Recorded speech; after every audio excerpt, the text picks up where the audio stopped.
যেই পুরুষের কাছে নেক স্ত্রী নেই সেই পৃথিবীতে ধনী হতে পারবে না।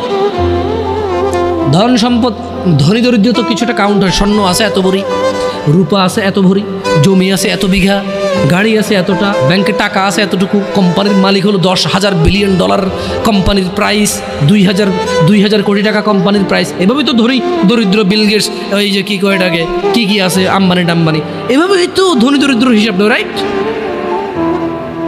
কিন্তু যার কাছে যেদিন বিচার হবে কে ধনী ছিল কে দরিদ্র ছিল, সেদিন যার কাছে নেক স্ত্রী থাকবে না সে ধনীদের লিস্টে আসতে পারবে না।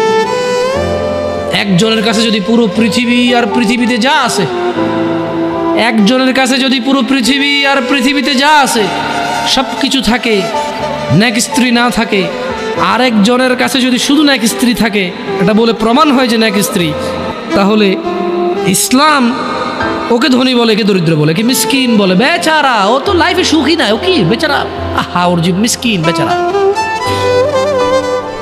তোমাকে কত মূল্য দিছে চিন্তা করছো রাসূল সাল্লাল্লাহু আলাইহি সাল্লাম? তোমাকে এটা তুমি যা তা নও, পুরুষ তোমাকে অ্যাচিভ করতে হয়, পাইতে হয়, অর্জন করতে হয়। তোমাকে যা তা পুরুষ তোমাকে অর্জন করতে পারবে না।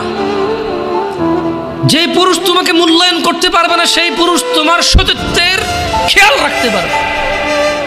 যেই পুরুষ তোমার মূল্যায়ন করতে পারবে না সেই পুরুষ তোমার সতীত্বের পরোয়া করতে পারবে না, মূল্যায়ন করতে পারবে না। এটার মর্ম, এটার ইজ্জত, এটার শান্তি সে জানবে না। মিসকিন বেচারা, বোকা, হতভাগা, পাগল, দরিদ্র, ফকির, জীবনে কিচ্ছু নাই ওর, যার কাছে তুমি নেই। বোন আমার, যার কাছে তুমি নেই তার কাছে পৃথিবীর কোনো সম্পদ নেই।